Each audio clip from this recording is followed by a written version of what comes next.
近日，美国商业卫星在上海江南造船厂捕捉到一艘长度约120米的巨型潜艇，其取消了传统指挥台桅壳，仅留下一个极低轮廓的微小凸起结构，配备 X 型尾舵，疑似泵喷推进。水下排水量估算在7000至9000吨之间，这一尺寸远超常规动力潜艇，甚至超过绝大多数核动力攻击潜艇的长度，这也使其被普遍归类于下一代攻击型核潜艇的范畴。作为参照，美军弗吉尼亚级攻击核潜艇的个子型号均长约114.8米，宽约10.36米，排水量约7900吨。解放军现役093型及其改进型号长约108至110米。对于潜艇工程学而言，静音与速度是永恒的双螺旋追求。半个多世纪以来，全球潜艇流体力学在经历了单双壳体之争、填角桅壳整流、泵喷推进后，似乎触碰到了某种物理形态的瓶颈。然而，随着中国这一神秘水下资产的曝光，全球海军战略界迎来了一场技术地震，其被战区、海军新闻等主流防务媒体形容为颠覆100年潜艇传统的激进之作。这艘潜艇最引人注目的特征，无疑是取消或极度压缩了传统指挥台桅壳，彻底颠覆了自1953年美国大清花鱼号确立的现代类低型潜艇以来延续至今的经典外形。从潜艇发展史来看，桅壳或者说帆罩，自20世纪初潜艇演变为现代形态以来，就一直是潜艇外观上最显著的结构特征。其功能包含多个方面，它是光电桅杆、传统潜望镜、雷达天线、卫星通信、电子战天线以及通气管的收纳舱。在水下航行时，桅壳的作用类似于飞机的垂直尾翼，提供方向稳定性，防止潜艇在高速航行或转向时发生侧滑。许多现代潜艇，如美军早期的洛杉矶级核潜艇、俄军的部分核潜艇，将用于控制下潜和上浮的水平舵安装在桅壳上，其被称为桅壳舵。对于战略核潜艇，比如俄罗斯北风之神级、美国俄亥俄级，桅壳内部会经过结构强化。在北极冰盖下需要发射导弹或通信时，潜艇会用坚固的桅壳直接撞碎2至3米厚的冰层上浮。潜艇在水面航行时，桅壳还为舰长和瞭望人员提供了一个足够高的剑桥，防止被海浪直接拍打到冠。部分潜艇，如俄系核潜艇，还会在桅壳内内置整体漂浮式救生舱。然而，所有这些功能都伴随着一个不可回避的代价：桅壳是天生的阻力源和噪声源。核潜艇水下航行时的噪声来源通常可划分为3大类：机械噪声，由反应堆循环泵、减速齿轮箱、轴系等运转产生的震动；螺旋桨推进器噪声，由叶片旋转产生的空化气泡破裂及叶片通过频率噪声；以及流体动力学噪声，即水流冲刷艇体表面绕过凸起物和开孔时产生的湍流和涡流。其中流体动力学噪声与潜艇的几何外形直接相关，在设计和制造阶段就已基本定型。而桅壳正是潜艇外形上最显著的破坏性凸起。当高速水流迎面撞上这个90度直角基座时，会受到强烈阻滞，在桅壳根部前方产生剧烈的逆压梯度，这会导致艇体表面的边界层发生3维流体分离，并在两侧卷绕形成强烈的马蹄窝。这将导致潜艇地面脉动压力剧增，直接辐射出强大的偶极子低频流动噪声，还会引起艇体钢板产生机械共振。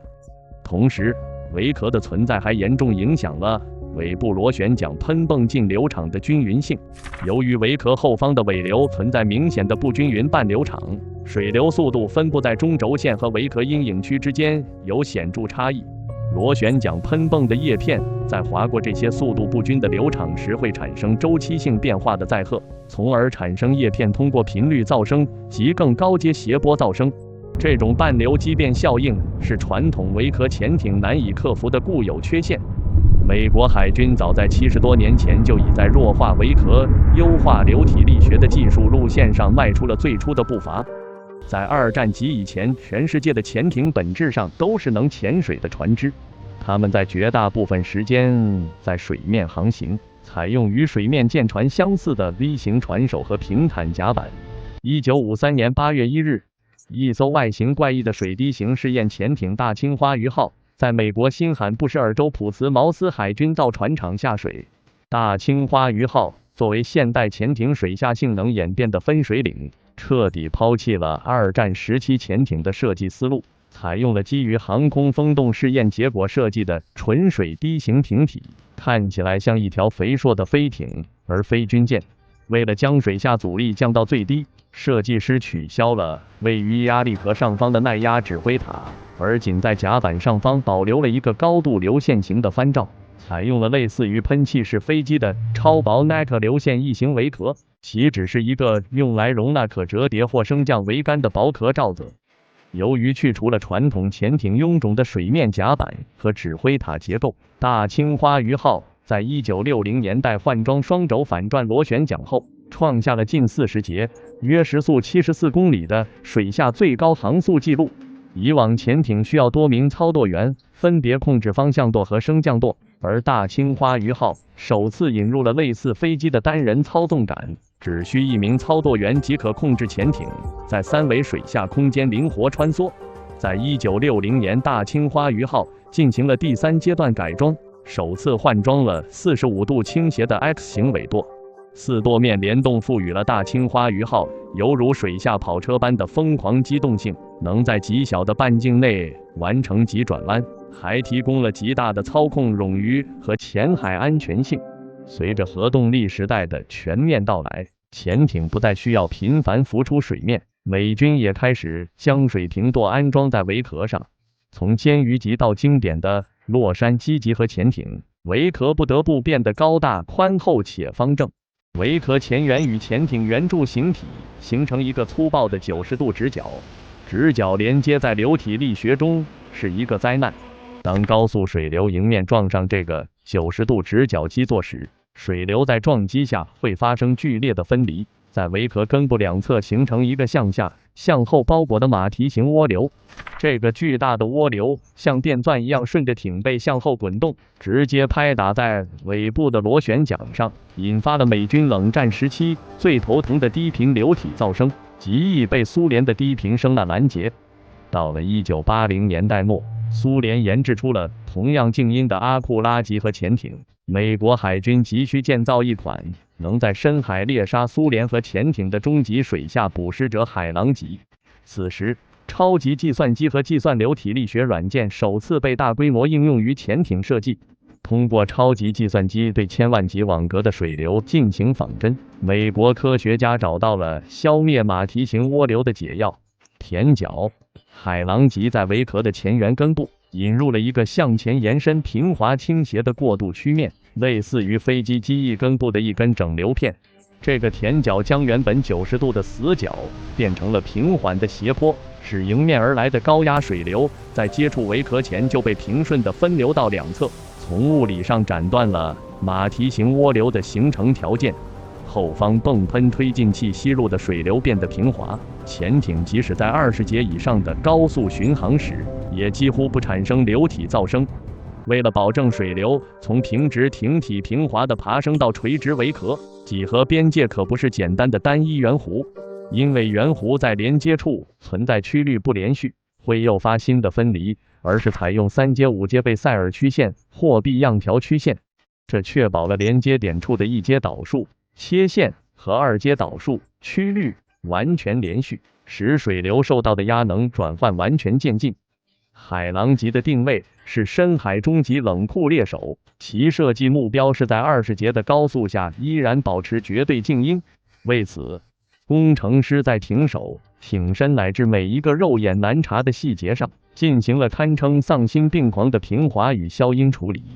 这些设计至今仍代表着人类机械工业在流体静音领域的巅峰。海狼级彻底将8门660毫米大口径鱼雷发射管向后平移，斜向安插在艇首后方的两侧艇壁上，这使得艇首变成了一个没有任何开口、浑然一体的完美水滴形。水流在迎面撞击艇首时，会以极度平顺的层流状态向后滑动，为后方的填角围壳提供了极佳的初始流场。流水孔加装了液压驱动的隐藏式盖板，杜绝腔体共振噪声。手部水平舵在收回艇体内部时，其外侧的保护盖板会以完美的曲率与艇身轻壳体贴合。尾部的十字形尾舵，包括泵喷导流管连接处，全部摒弃了传统的死角设计，在所有转轴结合部和动面边缘都进行了大半径的流线曲面平滑包裹，确保尾部流场不会被扯碎。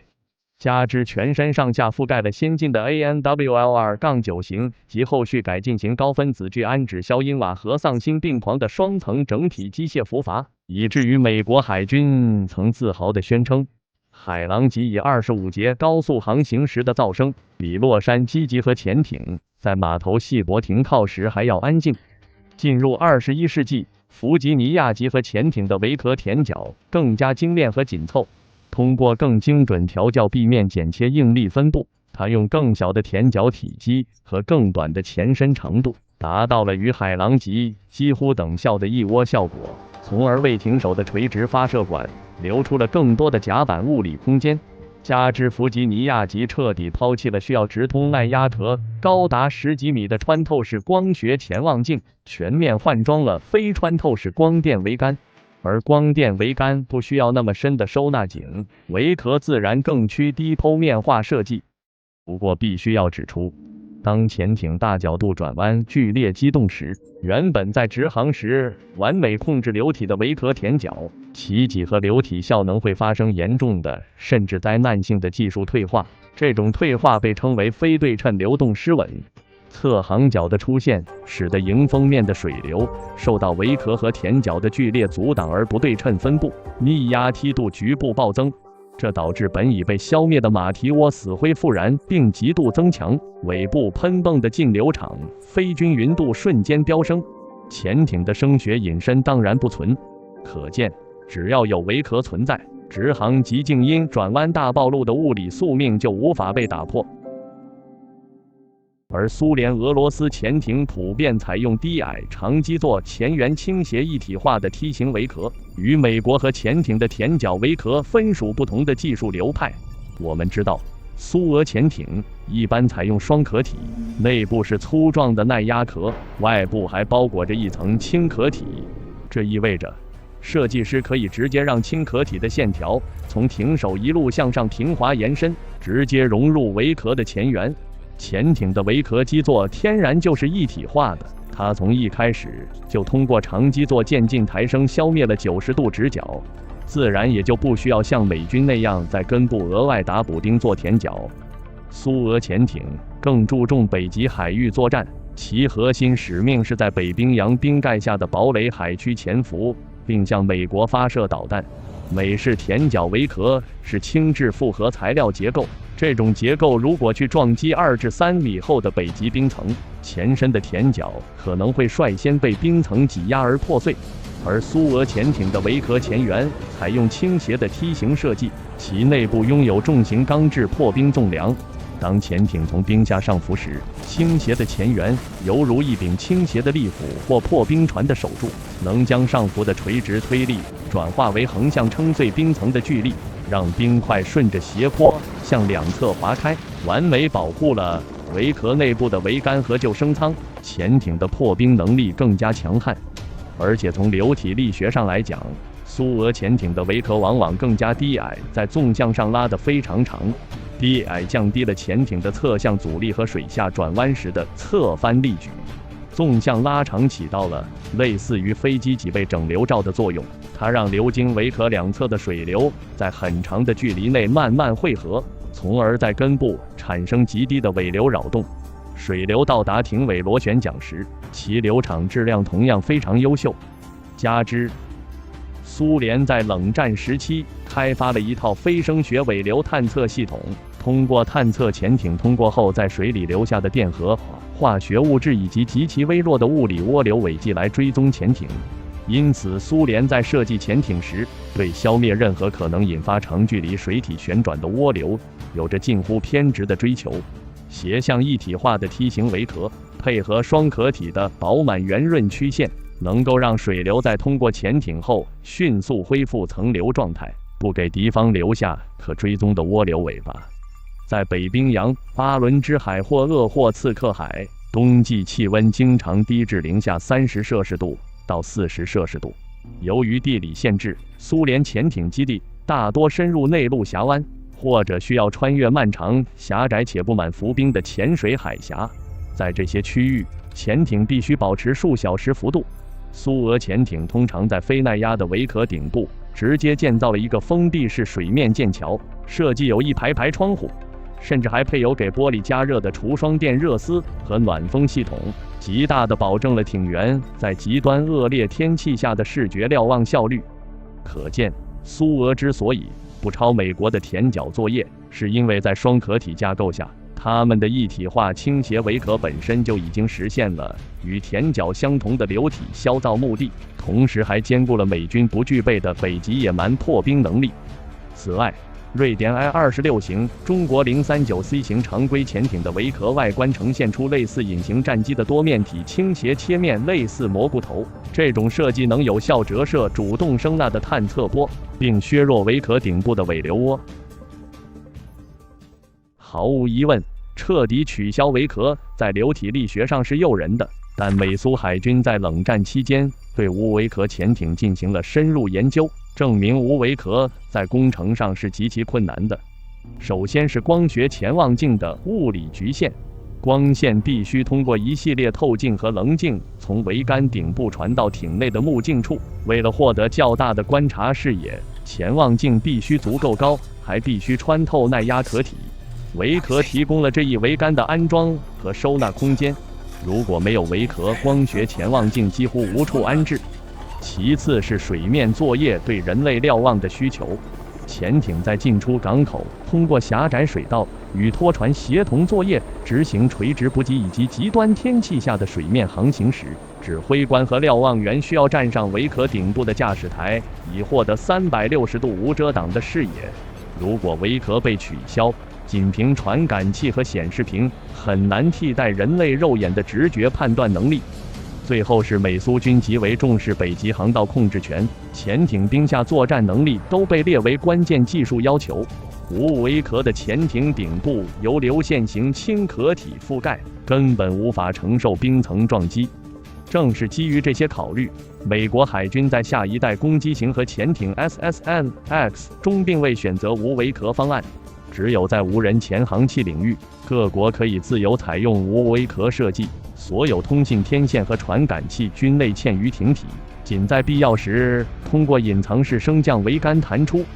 冷战时期美苏消灭潜艇尾壳的构想，直到2020年代中期的今天才由中国率先将其工业化、实艇化。这一颠覆性创新不仅是一次流体力学的激进飞跃，更是中国在控制算法、材料学、非穿透式传感器领域实现全产业链技术爆发的集中体现。首要的前置性技术是用艇手舵替代尾壳舵。尾壳舵曾在冷战时期被美国洛杉矶级、苏联667型战略核潜艇等广泛采用。然而，在现代潜艇设计中，尾壳舵已经基本被抛弃，升级为手部水平舵。尾壳舵除了不利于破冰外，舵面偏转时产生的强力涡流会与尾壳自身的马蹄涡发生剧烈干扰。这种复杂的非定长流直接冲向后方的泵喷，产生剧烈的脉动压力噪声，将舵面移至手部，使其处于未受扰动的层流中。舵面工作环境纯净，产生的流体噪声大幅降低。在深海定身巡航时，可以将艇手舵完全收回，此时潜艇手部变成一个完美的流线形体，消除了舵面支架缝隙产生的口哨声和湍流噪声。而尾壳舵永远暴露在水流中，即便不偏转，也会产生寄生噪声。此外，尾壳舵距离潜艇的重心非常近，力臂较短，低速时控制效率较低，加之必须增加尾壳结构重量，还需要一套沉重的液压驱动系统。这些重型机械塞进本来就空间狭小、充满各类电子桅杆的尾壳内，不仅破坏了尾壳的流线型外壳，还大幅抬高了潜艇的重心，对横向稳定性不利。而现代艇手舵通常采用可收放折叠式设计，位于艇首，距离潜艇重心最远，拥有最长的利臂。无论是高速航行还是近乎静止的低速状态，艇手舵都能以极小的舵角提供高效的俯仰控制，反应速度远快于维壳舵。取消维壳舵后，便是支撑无维壳的3大工程基石。中国新一代核潜艇全面普及了非穿透式光电桅杆以及隐藏式微型传感器阵列。这些传感器不再依赖垂直的刚性场管，而是通过电缆将 4K 高清红外热成像、微光夜视和激光测距信号传输至耐压壳内。既然传感器可以做成折叠式、贴合式甚至分布式镶嵌在艇背表面，维壳作为桅杆容纳舱的机械刚性需求便荡然无存。而在恶劣海况下，则完全依靠 AI 辅助的红外全景摄像头与毫米波雷达进行多元数据融合，在艇内指挥舱内生成360度无盲区的虚拟现实 VR 水面视野。这种数字化视野在理论上比肉眼具有更丰富的信息维度，它可以叠加目标识别标识、航迹推算线、航道边界等增强信息，同时具备夜视和雾层透视能力，比传统人类的肉眼观望更加可靠。维壳在传统潜艇上还扮演着类似于飞机垂直尾翼的角色，配合潜艇的重心和浮心配置，能在一定程度上抵抗风浪造成的摇摆，用来提供水下航行的横向稳定性。取消维壳后，潜艇在高速变身或转弯时，极易发生横向侧滑或水动力失控。中国通过引入 X 型尾舵和基于人工智能的4舵全动电传飞控算法，完美解决了这一难题。计算机能够以每秒数百次的速度实时计算流场变化，通过主动微调 X 型尾舵的4个独立舵面，在没有垂直维壳的情况下，依然能为万吨巨舰提供无与伦比的3维动态稳定性和跑车级的操控响应。必须要指出的是，中国敢于消灭维壳，最根本的逻辑是大幅减少在水面待着的时间。对中国海军的战略布局而言，北极并不是其水下力量的主要行动区域，核心战略区域仍然集中在西太平洋的中低纬度区域，完全可以放弃自主破冰能力。而且在高度数字化的未来战场上，这类潜艇可以借助精准的水下3维地形匹配导航和基地周边的水下引导信标，在港口就直接下潜，实现全水下隐蔽进出港，从而在根本上绕过了水面瞭望这一传统伪命题。将维壳彻底移除后，在流体力学上产生了一系列连锁争议。取消维壳使潜艇的整体水下湿表面积减少了10%左右，湿表面积的减少直接意味着摩擦阻力的骤降，水下巡航阻力降低19%至21.2%。这意味着在同等和反应堆功率输出下，这艘潜艇可以获得更高的不产生空泡的安静航速，或者能够以惊人的极端航速进行突防和战术拦截。无维壳的艇体表面连续平滑，不会在艇体任何区域产生马蹄窝或窝接脱落现象，消除了维壳这个最主要的宽带流体噪声源。由于艇体表面连续无间断，水流在通过整个艇体后，以高度对称且均匀的速度分布抵达尾部喷泵推进器，叶片的径流扰动降到最低，极大地抑制了叶片通过频率噪声，使潜艇即使在较高的航行速度下，推进器依然能够保持在非空化状态，从而将绝对静音航速的上限大幅提高。即使大角度机动或剧烈反前规避时，它的艇身依然是一个近乎完美的对称圆筒回转体，即便产生侧航角，水流依然能够平滑包裹顺流通过，彻底消除了马蹄窝畸变突发横摇力矩以及尾部半流恶化的问题。这让无维壳潜艇不仅在直线长途奔袭时是幽灵，在大角度近身肉搏格斗时也同样能维持极低的声学特征。当然，水流斜切艇体仍会产生细微的残余非对称体窝脱落和侧向力。艇内的高精度光纤陀螺仪和壁面压力传感器以每秒数百次的高频率监测艇身微小的姿态偏差。然后其全数字飞控系统联合 X 型尾舵，通过舵效分配矩阵，将转弯所需偏航力矩、俯仰力矩和抵消侧翻所需的横摇力矩进行数学实时合成。4个舵翼在毫秒内进行高频微调，动态卸载流体载荷，确保机动时依然绝对静音。从主动声呐探测的角度来看，当敌方高频主动声内波照射过来时，由于无尾壳艇身是完美的雪茄形圆弧曲面，波长较短的声内波在艇体表面发生镜面反射，顺着圆弧切线方向被抛射扩散到无人的深海，回波能量呈指数级衰减。而针对低频声呢，由于全艇彻底切除了尾壳与艇体的直角交接面，全艇表面没有任何一处曲率突变的尖锐折线或棱角。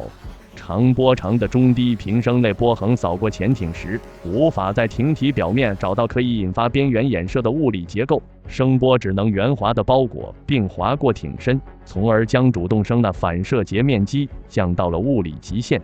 无尾壳设计与第4代全功率长寿命一体化自然循环压水堆、中压直流全电泵喷推进系统、第3代智能主动浮阀隔震、第4代复合消声瓦等相结合，那么这艘潜艇的理论噪声水平极有可能低于90分贝，低于海洋背景噪音，达到大洋黑洞级别。这样的静音水平在实战中的意义是革命性的。当前全球主流的被动声呐探测体系，其有效探测距离与目标潜艇的声源级成反比关系。当一艘潜艇的噪声水平从100分贝降至90分贝时，其被探测距离可缩短约30%至50%，在某些海况下实质上是隐身的。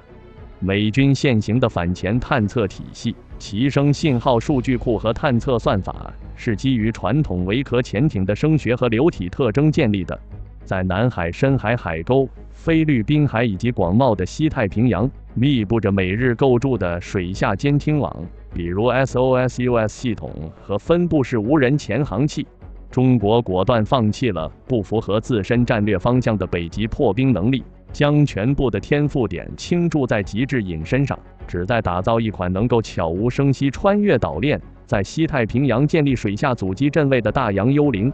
美国还利用卫星高精度合成孔径雷达和 P8A 反潜巡逻机的 ANAPY-10 雷达探测潜艇尾流，这是近年非声学反潜领域的核心手段。潜艇在水下航行时，高耸的传统尾壳在水流中形同一个巨大的搅拌桨，会在艇体上方和后方制造出剧烈的极不对称的边界层分离和低压涡流。这些充满能量的湍流会迅速向海面传递，形成明显的内波效应，这是 SAR 雷达最容易捕捉的特征。在2级至4级中低海况，天基 SAR 卫星和 P-8A 可以在短时间内扫描数十万平方公里的海域，一旦发现疑似尾流，即可引导攻击。而无尾壳设计在中高速航行时产生的星波特征和水下湍流能量，比传统尾壳潜艇暴跌50%以上，这意味着它向海面传递的尾流信号极其微弱，在雷达回波中会直接融入背景杂波，这让美国引以为傲的非声学反潜网络面临失效的危险。面对一个尾壳噪声消失、主动声呐反射截面显著减小、高速航行时依然保持隐身的水下目标，美军需要投入巨额资金重构整个水下探测架构。而我们知道，稍早些时候，中国北方葫芦岛渤海造船厂下水了一艘110米级、保留传统尾壳的095型攻击核潜艇。此外，2024年在武汉武昌造船厂曝光的041型潜艇，则代表着另一种探索路径。其中041型潜艇基于039型常规潜艇的艇体平台，长度约84米，但动力系统进行了革命性改造。它装载了一个小型核反应堆，与常规柴电系统相结合的核常兼备的混合动力。041型的战场环境定位在第1岛链以内的近海、海峡和大陆架区域，这些区域的典型水深为几十米至200米，空间有限，水生环境复杂。041型的体量适中，吃水较浅，机动灵活，可以无限期的在关键水道做底或低速漂流，是区域拒止反介入战略在水下层面的具体落实。其核心战术使命是阻止敌方舰艇穿越第一岛链。095型作为期待已久的中国第3代攻击和潜艇，卫星图像显示它保留传统的经过流线型优化和填角处理尾壳结构，配备 X 型尾舵和泵喷推进器，水下排水量接近或达到10000吨级别。其是一型全能型的攻击和潜艇，设计上追求任务多样性和系统冗余度，而非某一维度的极致指标。095型堪称水下歼十6，是中国海军远洋存在的中流砥柱。其任务谱系涵盖航母编队护航、战略弹道导弹和潜艇护航、反舰与对陆攻击、远洋反潜巡航以及特种部队投送等。依托其搭载的大型垂直发射系统，095型曾在西太平洋深海向敌方航母群或关岛等核心基地倾泻高超音速反舰导弹或远程巡航导弹。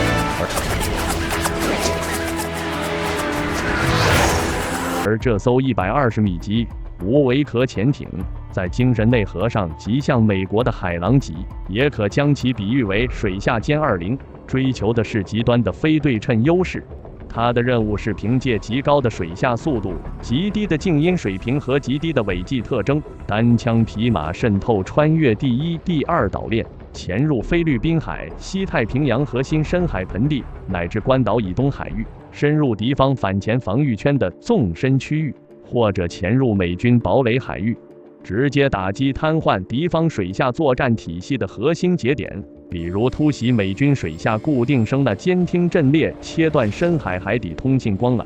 或作为水下无人母机，释放超大型无人潜航器。在直面美军攻击和潜艇时，拥有绝对的技术代差，在双方潜艇交战中获得先敌发现、先敌攻击的优势。